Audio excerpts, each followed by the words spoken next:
Good morning, everyone. So today we're going to try to paint this using our silver triangle brush. I use the MD, and you can also use this for smaller paper. I'm using a 9x12 200 GSM watercolor paper, and I just wanted to show you how I did some of this painting, and probably you can learn something from it. So you will need a board, and I'm just going to use a 200 GSM watercolor paper. You will also need a board like this, some masking tape. Pardon me if the board is quite dirty. Okay, and then you'll need masking tape. Actually, you can work without board. If you have acrylic boards, it's also okay. You need to tape it to secure and to somehow lessen the warping. Later, when we wet, you can also, put the masking tape on your skin so that it's not so tacky when we release it later. And since this is only 200 GSM, it might destroy, the tape might destroy the paper. So we just have to make sure and be very careful later. Okay, so tape it real fast. And we're going to try to paint this very nice cornflowers. Okay, so I love doing this because it gives me so much freedom in painting it. So the colors that you need will be, let's start with raw sienna. So my raw sienna is quite dirty. Let's clean it for a while. It has blue, so it's turning green. So raw sienna. Oh, my water has green, that's why. So raw sienna. I'm just gonna create the shape. Okay, so you can have that, and then stipple your raw sienna. It's nice if you have clean water so that your raw sienna will really shine. There you go, and that's the raw sienna that I know. So you stipple using the back of the triangle brush. I'm just stippling here, and then use your burnt sienna. Okay, would love to use burnt sienna. Okay, on almost, let's say, half of the shape of the cornflower. So which I think this one is really, really big. Okay, then let's do turquoise blue. I am using Van Gogh paints. It's student grade watercolor set, but it's very nice. You can really practice with Van Gogh. And then you can try to do the shape like that. The yellow, the burnt sienna, and the turquoise will mix into a green, but that's fine. It's really, really very nice. So you can make the shape thinner or thicker. Some are watery, some are not. That's very okay, because we're just going to try to let this take form. Okay, there you go. Let's take form, and we're going to spray it on later on. So don't worry about it. It's about expressing in order for you to form a flower. In this particular case, a coneflower. I'm adding violet.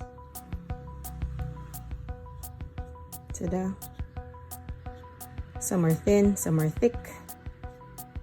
I'm not worrying about beautifying it right now because I'm really gonna spray water with this later on. So I might as well put all the details later. But I need something to show in the background. So I'm gonna put, you may add Payne's Gray if you like. This is Payne's Gray. In order for me to change the shape of the stem. And I'm gonna put turquoise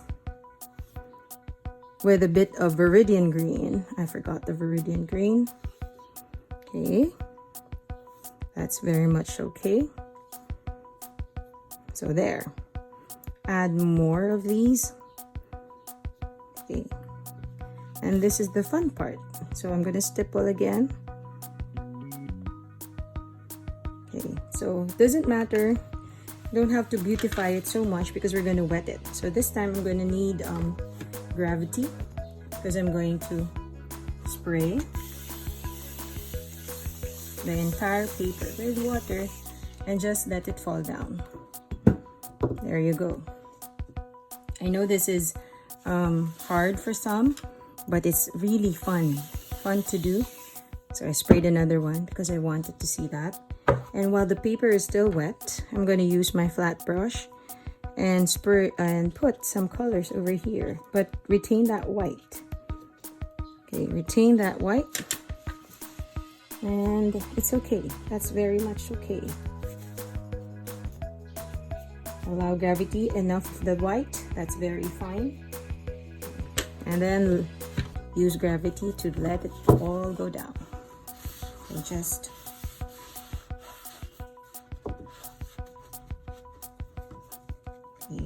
you can dab tissue where areas you don't want to put other colors in, but don't worry about it. We're going to, so I'm using clean tissue. I'm already repairing some of the stuff while we're still there, but I need gravity now so that the water will come down over here. Now, and this is the part that I like the most in watercolor. This is tissue. I told you not to worry because we're gonna put back everything later on. Ta-da! Now let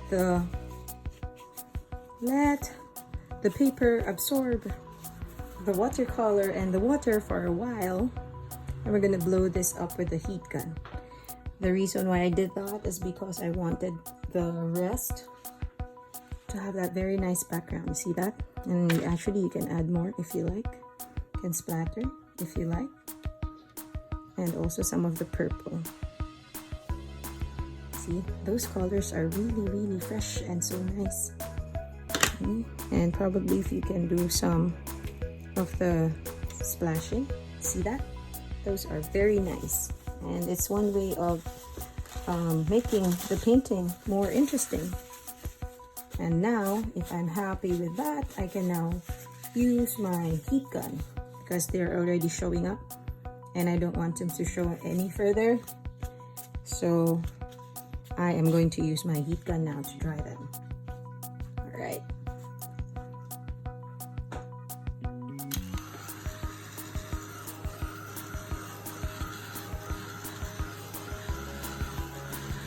I think you can use any other brush.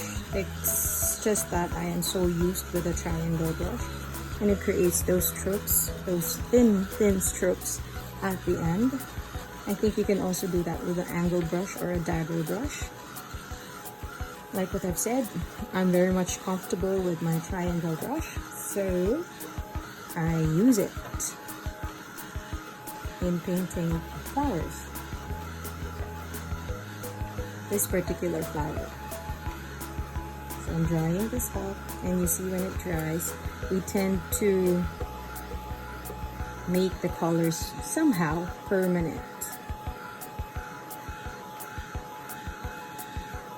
on the paper, so that when we layer another set of colors, those colors will just stay there, and those blobs, those beautiful blobs, will just stay there. I like blooms, so I especially love them in the background.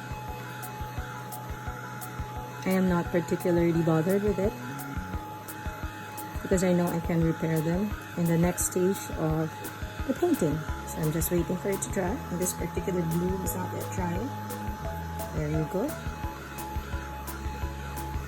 And there we have, it's almost dry. And that's the reason for taping the watercolor paper and putting it on the board, so that somehow you can lessen the warping. So if you would want to stretch your paper prior to your painting, you can do that. I just don't stretch my paper. I normally paint without masking tape. I wet front and back. But for this particular type of painting, there are hard edges, so I needed my paper to be dry at first. And it takes a longer time before, if I wet the back and the front. This one is a quick painting. You can finish this in 10 to 15 minutes. And you can have fun with it, with all the watercolor techniques that is possible. And then I'm done. So let's try to put, I'm going to put back the colors. So let's start with raw sienna. Okay, again, my paper is dirty. I mean, the water is dirty. So let's go back to raw sienna. There you go. Raw sienna. Adding raw sienna. And it's a bit darker now because we have dried the paper. Then we have burnt sienna. Okay, try not to cover the very nice thin layers of watercolor you see at the back. And that's where the beauty of watercolor lies, in those very nice transparent colors. And then we'll have our quinacridone purple. This is quinacridone purple. Okay, normally I would want to do the dark areas first. So I'm adding these layers.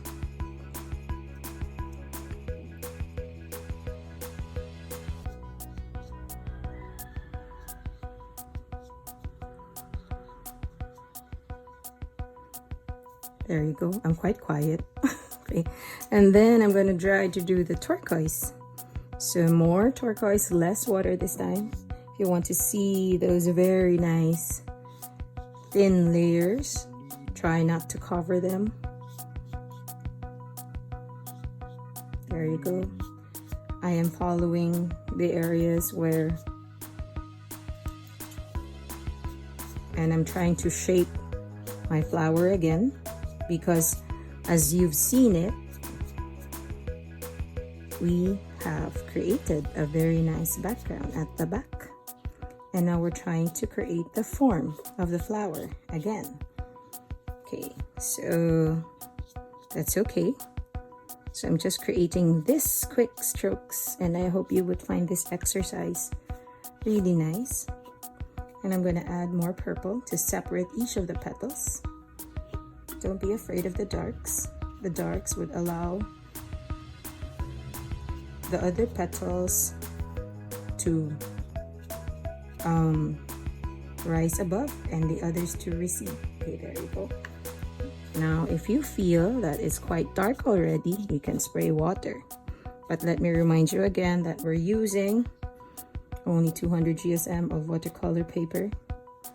So I am trying to, you know, fix the shape. So trying to fix the shape of this flower. Ta-da. There you go. If you see that, trying to fix the shape.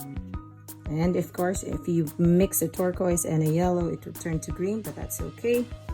If you want darker, you can add sepia. If you don't like, you can use purple. Okay, but I like sepia to counter the very cool one. Very cool colors. Okay, and then I would go for the stem. I use Payne's Gray. You may use your violet. There. Then let's do the emerald green for the leaves. Remember, we have leaves a while ago. Let's put them back. One straight one over there and another one over there. And add some of the leaves, thick and thin stroke. That's very much okay. Now you can lift if you feel there are colors that's bothering you because they seem opaque. You can lift some of the colors with a damp tissue or a damp brush.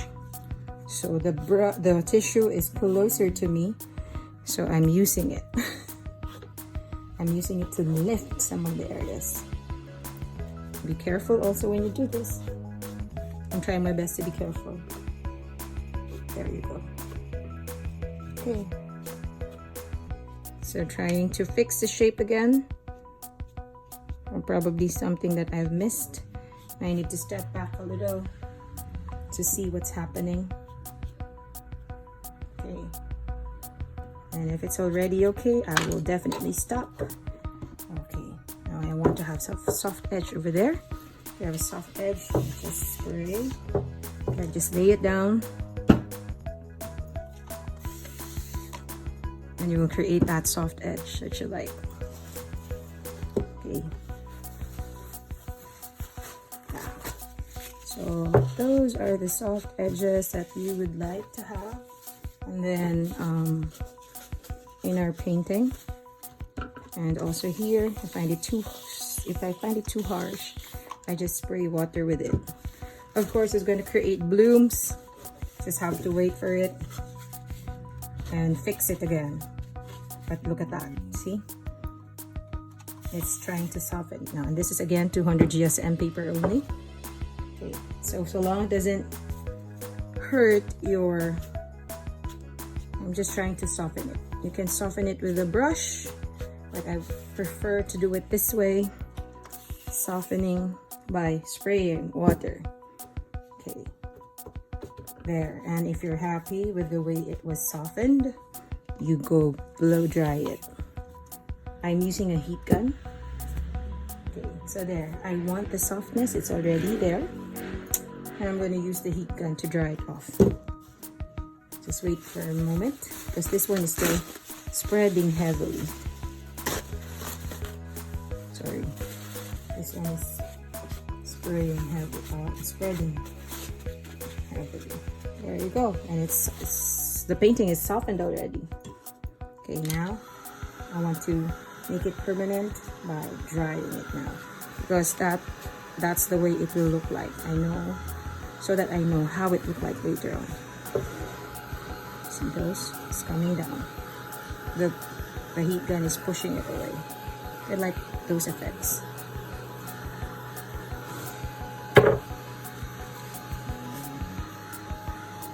I know it will be different for all of you because the water is playing a huge part on this painting.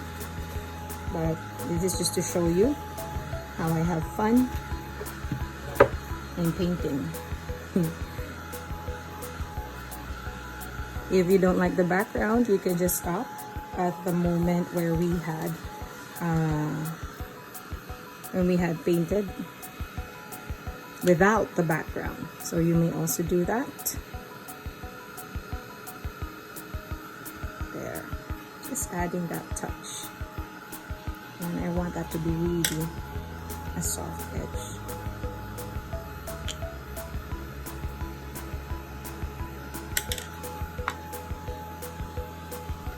And I think we're done. You can now sign your work. And I hope this one helped. I will make sure that this area is dry, masking tape. And when you remove it, your painting should be really dry.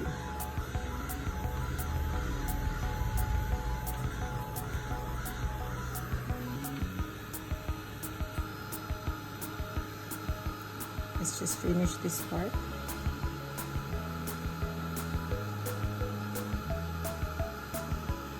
Yeah, my brush is more wet than it should be.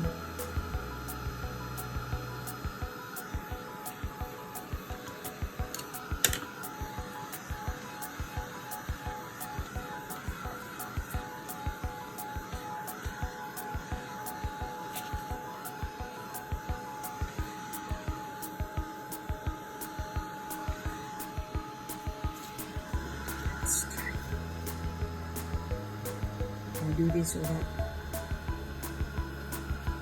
the tape won't stick. I mean, won't damage the paper.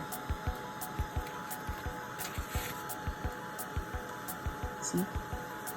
So they're successful in one. Let's see if I'm successful in the rest.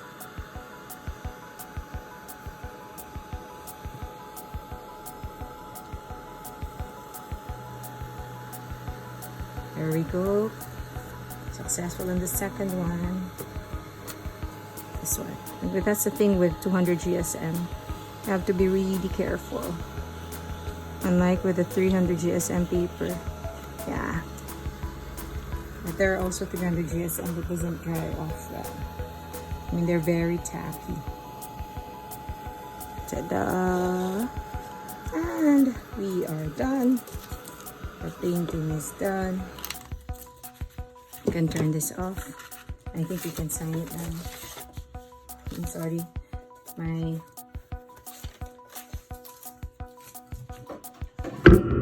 There we go. And let's sign this. Okay, now sign our work.